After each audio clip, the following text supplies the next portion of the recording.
Welcome to the latest episode of Five on the Floor on the Five Reasons Sports Network. Thanks for joining us on your favorite podcast app on Android. Recommend Spotify or the Five Reasons YouTube channel on Apple Podcasts. Also, check out Off the Floor. That's our Discord server. That's where you get everything before everyone else.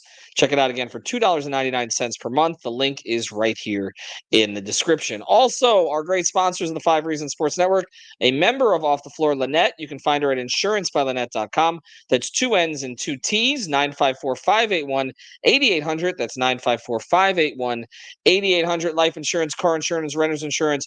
She is based out of Lauderhill, but can service the entire Tri-County area. Again, Aggressive Insurance Agency, insurancebylynette.com, 954-581-8800. And now, today's episode. Down the Biscayne. Yikes. Five on the floor. Ride for my dogs. Where here's the thing. You can check the score. Hustle hard, couple scars, wearing bubble frogs. Just like Butler said, you in trouble, y'all. Kept the floor playing. Got it all band. Y'all seen the block. Stop with one hand. And Pat we trust. It's about have the guts. We're here to bring the heat. Y'all can hang it up. Welcome to Five on the Floor, a daily insider show on the Miami Heat and the NBA, featuring Ethan Skolnick, Greg Sylvander, and Alex Toledo, plus others from the Five Reasons Sports Network. All right, welcome back to Five on the Floor. Here's today's floor plan. I'm Ethan Skolnick. You can follow me at Ethan J. Skolnick on the Five Reasons Sports. We got Alex Toledo. You can follow him at Tropical Blanket. Brady Hawk, you can follow up Brady Hawk 305. We just got done on Playback. Check it out. Download the Playback app. Look for the Five Reasons Room or go to playback.tv/5RSN. And we were watching, had more than 150 in there. So we appreciate everybody who was watching the game with us. Miami Heat, slow start and then blowout OKC. And there's one really familiar face. There's a couple that we've been excited about. And then there's other guys who we got to start to talk about now. So our floor plan essentially today is to figure out whether there's room for some of these guys. Because we thought this would be one of the better summer league teams that the Heat have had in a while for a variety of reasons. That Hero, Nunn, Robinson team was kind of the best that they've had probably in the past 10 years. This one got off to a slow start, started to pick it up. Then Jaime Jaquez started to play. And now other guys are starting to flourish. So let's start with this part. Jaime Jaquez does not need to play anymore. Not necessary. All Summer League is about for second-year guys is you want to make sure that they took some kind of a jump, because if they didn't, there's a problem. There is no problem. It's like man against boys. I said this on Off the Floor that I was told that the coaches of the U.S. Select team thought two players stood above the rest on that team. One's really positive for the Heat. The other's just insane if you think about it. 17-year-old Cooper Flagg and Jaime Jaquez Jr. were the two best players on that team. It's all translated with what we've watched. I mean, the circus shots he's making today, and we keep trying to put him in a box because it's kind of what we do here. And me talking about whether he's a 2 or whether he's a 4 or whether he's going to start or whether he's not. He's just like a really good basketball player.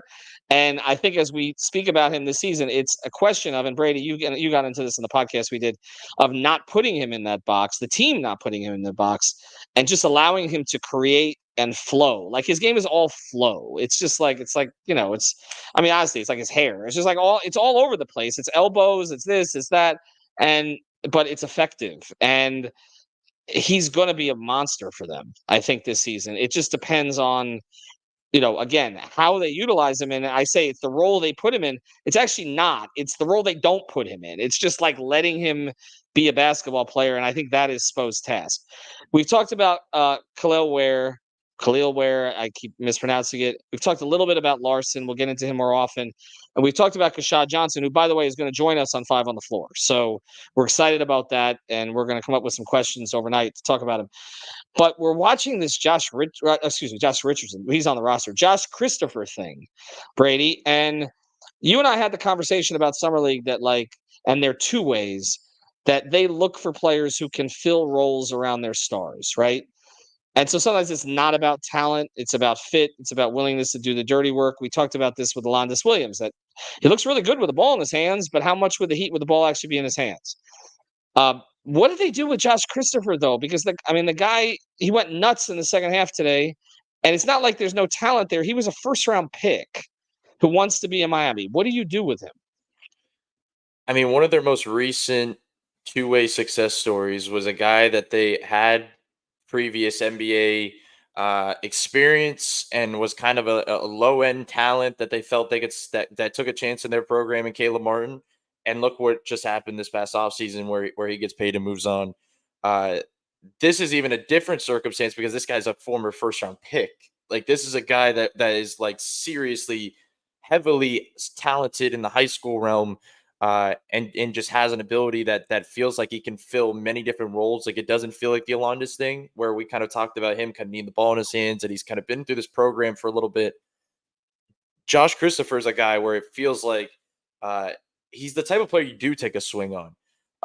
And I've been talking about it because Alex, we were talking about it on playback too, where you were saying you kind of felt like the two ways probably do stand in some degree, like if you were to guess, because it kind of ends up playing out that way. And I've been leaning in that direction as well for a good portion of the summer league. But the more I think about it, there's no reason, and Zion Poland's a guy that we're going to talk about a lot because he's currently on the two-way with Drew Smith. I don't think you need Zion Poland and Drew Smith. Like I've talked about needing a guy that the Heat are always going to have that one guy in their system in that two-way spot that they can trust. That when a guard goes down, he can come in, run their half-court offense, put them in positions, and he just doesn't demand a lot. Like he just plays a certain role. In some ways, that's kind of what Poland is, and that's what they like in Drew Smith. So I'm like, I don't think you need both of them. Um, Stevens is the guy, kind of the extra piece that is a point guard. Similarly, can do things and set up an offense and the passing and all that stuff, but he does give a different element that I think you can get away with it. But Josh Christopher is the guy that's different. He's the guy that you have 3 two-way spots for a reason. He's that it's kind of you use it up, but what a game in this one! Like the shots he's hitting, the degree of difficulty, the stuff off the catch. He has juice in terms of like he's a high flyer. He can get up above the rim. He can move off ball, and he's a lob threat. He's doing stuff on the ball. The issue is, um, we're talking about him after a game where he had it going, and it feels like there is a little bit of a hit or miss thing here, where there's some games if he doesn't have it going, then it feels like it's more about him on the defensive end, and it's him trying to play out into the open floor. But he's tough when he has a flow going. So I'm just all in. We talked about it with anybody when we were prepping for the NBA draft with the first and second round pick. You get the talent. You get the most talented player there. And when you're dealing with guys that are in the two-way realm and summer league realm, I'm just all in on getting the talent. So I'm interested. I think this game matters. Like this isn't one of those throwaway games in the summer league. Like this game matters for what they're evaluating. Well, if it didn't matter at all, Jaime wouldn't have played, right? And I don't mean the result matters, but I mean like the evaluation matters. Like they're taking this stuff into consideration as they kind of again. I think with Jaime, it's more okay. Has he grown as much as we think he has? Yes. Answer done. Go home, Jaime. Have it. Go get back to your work, and no need for you to be there. I mean, Christopher was dapping up the other bench. Like this is there's an edge to his game. And it does feel like they have too many guys for too few spots this time, which considering that we thought that the program had been a little bit depleted of late, because again, you develop Max, you develop Gabe, you develop Caleb, again, not through that program necessarily, but you bring him in on the two-way. They're all gone. You keep Haywood, but it didn't seem like they had we're talking about with the big specifically, right? But they've replenished that with their first round pick. But I guess, Alex, it comes down to this, and we're talking about 3 point guards. They don't need 3 point guards. I mean, it's a team that plays without a point guard at times, right? And we even got into the whole thing about Rozier yesterday on how they want him to play or not play. They still got Jimmy handling.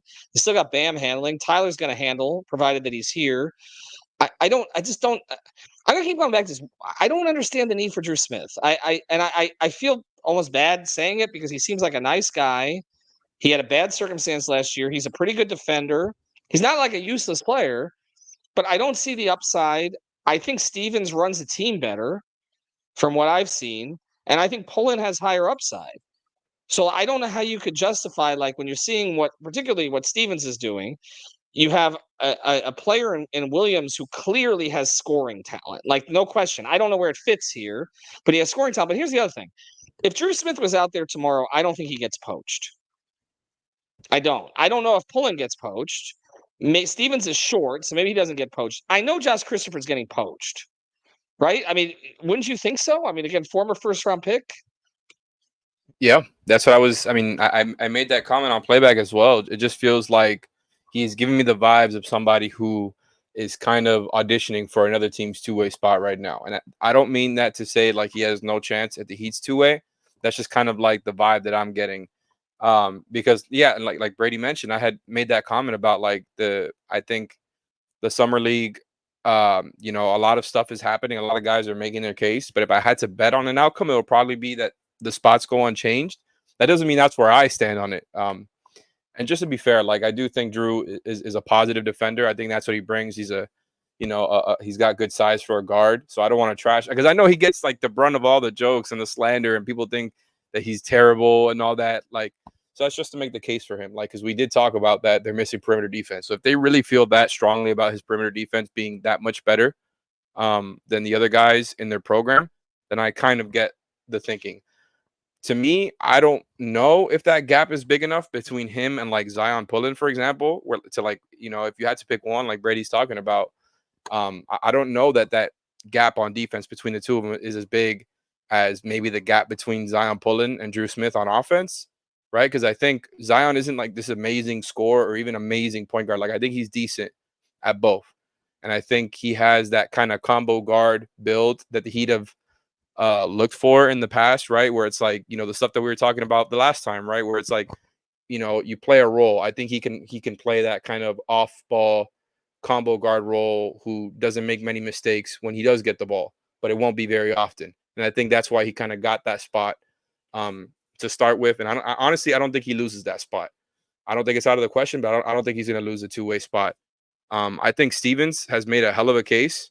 Isaiah Stevens has made an insane case for like, yeah, maybe I deserve this two-way spot. You guys talk about the offense not being good enough. You talk about not having a backup point guard. Not that Isaiah Stevens would be in the rotation, but like that is literally his game. And then I think there was like some questions about the shot, and when you just look at it aesthetically, but like he's making them at a high rate. He made a few of them today, and when you look at his percentages in college, it was always good. Like he didn't have a single bad shooting season from three in college, despite the shot just kind of looking a little bit unorthodox. Like he shoots it with a lot of comfort and was making them on and off ball today.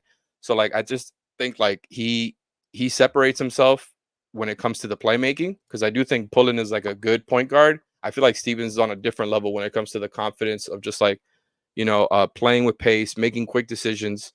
And I just think he's a more advanced passer. I feel like Pullen plays it a little bit safer and it looks for his shot a little bit more, just from what I've seen so far.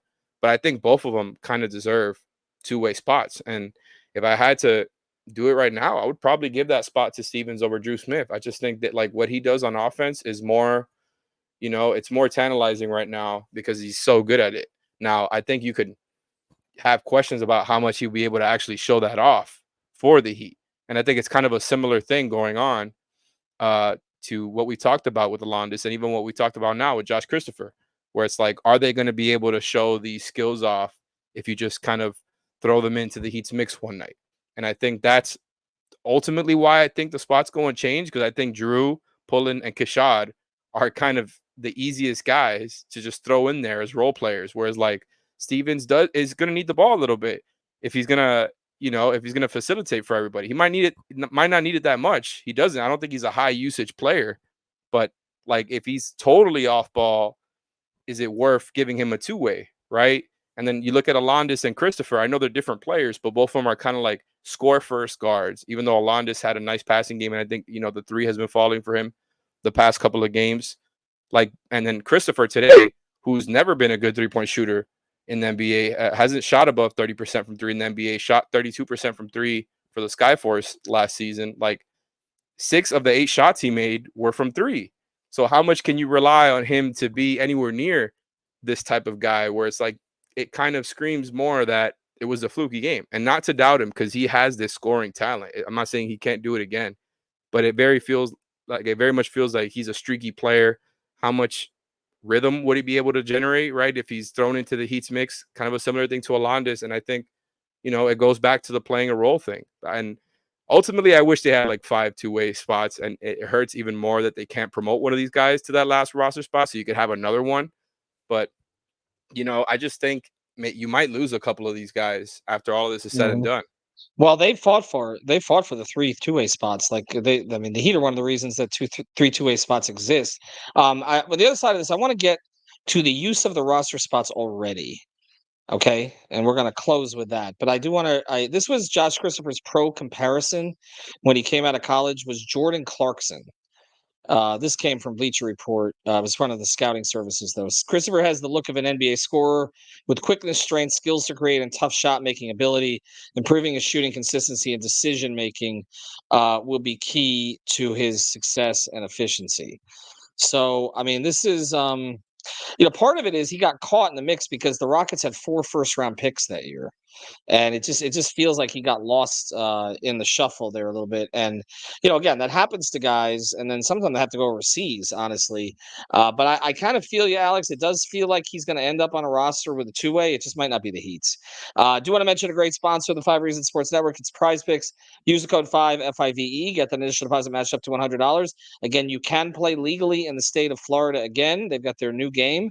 It's you set your lineup basically. You set your lineup up to 4 players, hit them all, you win big. That's the way that this goes. Prizepicks.com. Again, download the app for free at the App Store or the Google Play Store and use the code 5FIVE to get that match. So let me ask you this, because this is coming up, because the Heat still have a roster spot available. And again, they're pressed up against the second apron. So this again creates issues for them in terms of adding players. They may have to wait to add a player. They've done that before. But there's also the thing that they re-signed Kevin Love. They re-signed Thomas Bryant after he opted out, and they signed Alec Burks for the minimum. And we've gotten into some speculation on why the Bryant thing may have happened, which Greg's thought on that is that it was sort of understood, like opt out, give us a little more space now, get you back on the roster. I saw that Andy Ellisberg said yesterday when he was on with SiriusXM NBA that like Spo will play Thomas Bryant. I think that's a big thing. Like with Biggs and Spo, we know that there is a certain standard there if he's going to play a guy, and that the fact that he would play him, even though he didn't play him for certain stretches of the season last year. And the Burks thing, like, you had a shooter who's had some experience in the postseason, like it makes some sense. But do either of you regret these roster spots being used now? Because this isn't like the NFL. You don't just cut a guy and it's just wiped out. These are guarantees. Does that? I mean, they didn't re-sign Orlando Robinson. That's why they have the one spot available. And then again, they added Highsmith with roughly $5 million a year. But do either of you regret any of those 3 moves, Brady? I mean, the Thomas Bryant one, just it feels like their big man room is kind of decided where you have a young guy in the mix who should be getting some rotation minutes. You have Kevin Love, who's still a playable big, and I think that one you needed to bring back just for the locker room, just for the vibes, just for being a connective piece like that, even not even counting the stuff on the floor you needed. Whereas Thomas Bryant, I mean, if you're saying it is because of that reason that he was going to opt in anyway, and there's nothing they could have done about it, like I don't think you can hold it against them. But that one definitely kind of hurts just because of the fact that when you look at this roster, they're missing a point guard. They're missing a backup point guard. And you're looking at the fact that maybe it isn't the worst thing in the world to have 2 point guards on 3 of your 2 ways because you're trying to balance your roster all the way through and they don't have enough with the regular roster. So like a guy like Isaiah Stevens feels like kind of the guy you lean toward. Alec Burks is it like a veteran Josh Christopher, like a hot and cold player that could get streaky from 3 and play in that way? It's just kind of a experienced player. I wasn't mad at that signing just because of that reason that I don't trust this team's availability in the regular season still. That there's going to be certain games where if you have to throw like a veteran scorer in the mix, it's not the worst thing in the world. Kind of middle of the season into late in the season. So I don't know. It's hard to really hold a lot of these signings against them for that reason because they were held up against the second apron. But now it comes down to the 2 ways. They're going basically the 3 2 ways they sign are going to probably play more than like 5 guys on the regular roster. Like Keyshawn Johnson, I was making the point, like it's probably going to start more games than a lot of guys that are signed to this team. Like it just they don't care about the 2 way. If you're on a roster, whatever standard, they're going to play whoever they want to play. And Keyshawn Johnson's one of them. If Isaiah Stevens is in the mix and let's say there's a game that Terry Rozier misses, you don't think he's getting the call up because they don't have anybody else to go to at the point guard position. So it matters. I think when you made the point about like kind of looking at the roster as a whole and not just the talents, I think that does play into it. But the Drew Smith holding down one of the spots, and we're kind of evaluating summer league guys, is where it starts getting weird, because we're wanting to sign the high end talent in Josh Christopher, but you're like, okay, you can't really leave out this guy in Isaiah Stevens, who's, by the way, putting on like an absolute passing display in this summer league, like perfect reads, being able to do all this. But the thing that's going underrated, I was putting up the numbers, and I think it shifted because I did it before the game ended. But in summer league, up to the beginning of the fourth quarter, he was shooting 13 of 18 from the field, 7 of 8 from three. Like, that's not even counting his best skill, which is just point guard general and passing. Like, this guy is putting on like a real display in summer league. I don't know how you let this guy just walk and just kind of is he? I think he is on the exhibit 10, I believe, so he will be there in training Yes. camp. Yeah. But I don't know how you go past that point. What wasn't he their last exhibit 10, I believe, right before they went to summer league? I thought they added him as the 20th guy, which, again, they've tried to develop some of those guys before. And I guess it comes down to this, because we do this all the time, and I can say that from covering the Dolphins for years, Alex, this was one of those things that kind of drove me nuts, because like we'd spend the last week of training camp trying to figure out their 53-man roster, right? And like, okay, are they going to cut this guy? They're going to take 7 linebackers. They're going to take 8 linebackers. They're going to take 4 running backs. They're going to take 5 running backs. Can this guy play special teams? Can he not? And we would obsess about like these last spots, right? Like these last spots, when really all that mattered was the 10 best players in the team. And like we'd get into this, and like I actually did a study once to actually look to see if anybody that the Dolphins, okay, who have been a pathetic franchise for a very long time, if anybody the Dolphins gave up on, like blew up somewhere else, okay, like and made you regret it. And there was like a handful. There was like this pass rusher, Rob Ninkovich, and a couple of others. They went to the right situation, like New England, and Belichick found a way to use them. Okay, and I feel like to a certain degree, and I want to do this episode, but I feel like to a certain degree, we do this a little much too much. We do this a little too much here, because I just wonder, like, are we going to regret any? Are they going to regret letting go of any of these guys? Like we talked a lot about like R.J. Hampton last year, right? Like, okay, I haven't heard anything about what he's doing in Washington. I mean, who is the Well, he's with last? Philadelphia now. He's on the Sixers summer league team. Precisely. Okay, like I mean, even with Orlando Robinson, I don't know. Well, he's going That crazy for the Rockets right now. He just had a great but he game went, a couple but he weeks went ago. crazy for them last year too, Yeah, and we saw him in the regular season. I mean, Jamal Cain just signed elsewhere in New Orleans, right, on a 2-way.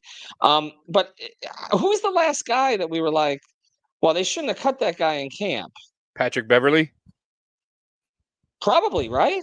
Is that fair? That's fair. He was a draft pick. That was just like the first one that came to mind.